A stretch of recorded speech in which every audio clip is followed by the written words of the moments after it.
زما د قسم په خدای وي زه کله د صحابو په جون کې نظر واچوم زه حیران شم دا څنګه خلک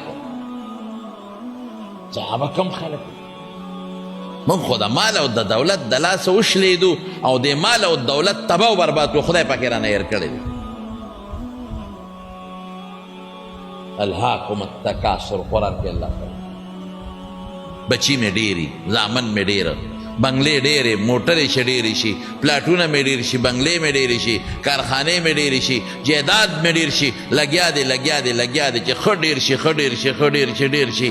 الله څه وایي الهاکم التکاثر دې د مال او د دولت دې ډېروالي زمانه غافل کړی یې تاسو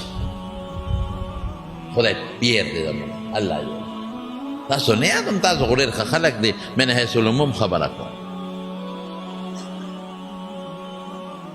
ستا به څه مالي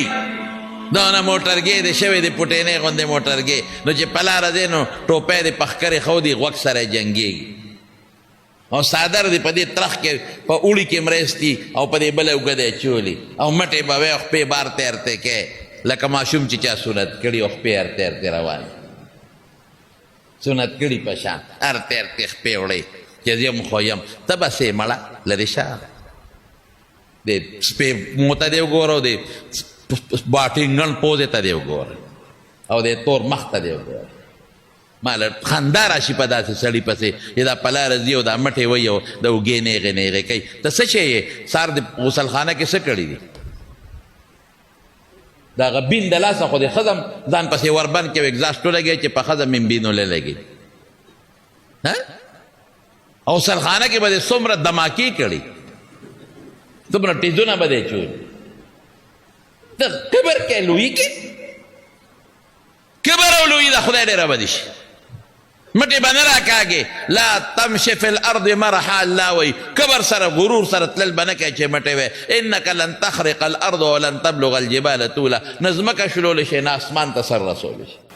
کبر خو الله سره ښایېږي الکبریا ردائي الله وی لوی خو زما جامه ده او چې څوک ما سره زما جامه کې را دننه کېدل غواړي وایي زه به یې ذلیله کړم او رسوا به یې کړم مټې به وی الاباد یې پکې وایي دا ملا داسې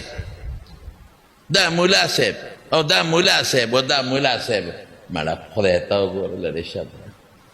من ته ګازر هم ته نه ښکاري ته چې راکې په دا کور کې دې دننه کېده سنبال کا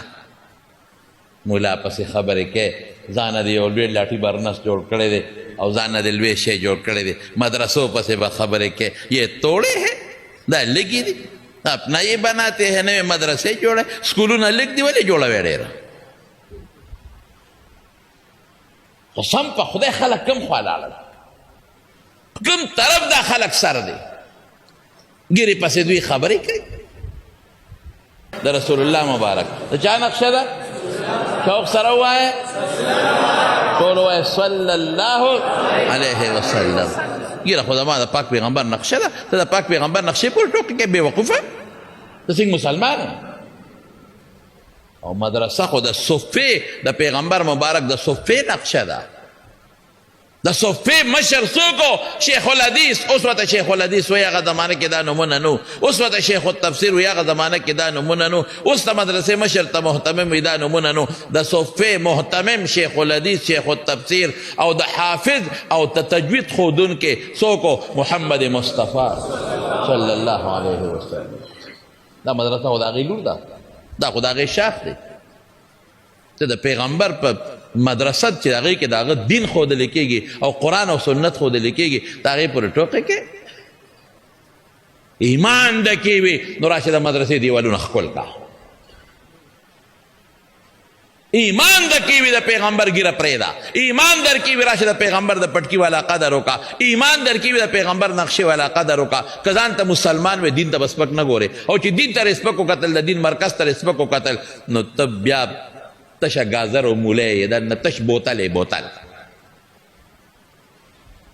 موږ به ستا قدر کوو عزت به کوو احترام به کوو ځان ته به دې رانږدې کوم دا کشر کول زمونږ بچي دي موږ به ځان ته رانږدې کوو ځان نه به لرې کوو نه مونږ به نصیحت ورته کوو، مونږ به بچو غوندې ګڼو، مونږ به دوی غلطۍ معاف کوو، خو دې ته به مونږ عقل او نصیحت به هم ورته کوو چې د خدای خاطر وکړئ، د خدای خاطر وکړئ چې دا څه کوئ دا ټول لیکلي کېږي او قیامت پر ورځ به د خدای دا داسې مخامخ کې بیا به څه کوئ.